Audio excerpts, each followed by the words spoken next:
السلام عليكم ورحمة الله تعالى وبركاته. أصحاب سود وهذا واني السلامة. حن بسوق كجرتو حن فريش هاي سوق كجرتو حن تاسي او شرما بوي يحس كيسي مليون مانكا إني كلياعين إن كليتو سومالي هرتوي ما أركت وحي أي شيغان مس أي تيك توك كينان وحباك جرو إن شرما بوينا مالمهن أفاريه سلوما بوينين أو وحو مر شيغي حتى إني ما أركتاي أو gabar habar gidir ah uu maaragtay uu la socdo asaga ma sheegin laakiin waa la sheegay inuu gabar habar gidir ah la socdo xitaa salmada la soo qaaday heesta laga yaabo inay ayda salmal gabadhaasi marka malyuuna aragteen heesta iska soo duubtay xitaa in la isfeeray waa macquul ishaan ayaa wax u saaran isha ma feer loo geliyay garan maayo in heestii soo qaaday tagtay horta hadaa tagtidna adi unbaa dhib qabtid dheemana ahay stillna dheemana ahaana marka maxaa dhici karto dadkani inay kala yaaceen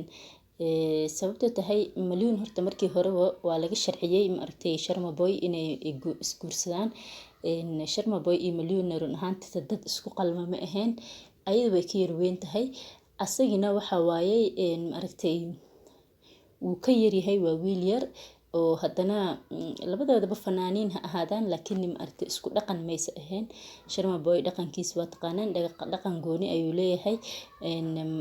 marka iskumay qalmin marka hore laba isku qarmin ahayn marka hore laba isku qalmin isqaadatay ahayn laakiin calaf ayaa meesha ku jiray midha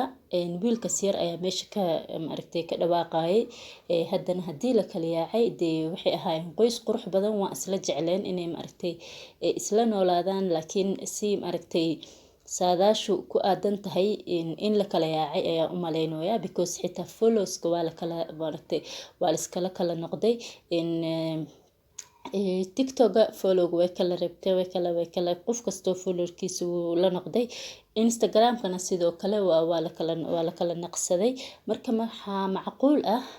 inay ma aragtay xitaa hadii yani la isfurin oo la kala tagin hadda la kala maqan yahay oo yani xinaaq uu jiro waxa rajeynayaa hadii ma aragtay furin uu jirin in isku soo laaban doonaan insha Allah hadii yani la kala tagana ma aragtay waxa waayay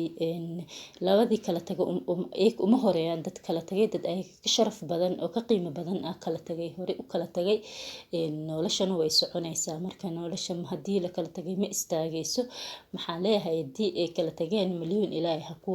ku calmo mise ilaahay marta ha ku calfo qofku qalmo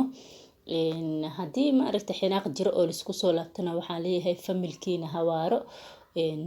kolleyta laakiin laf timir baa ku jirto laf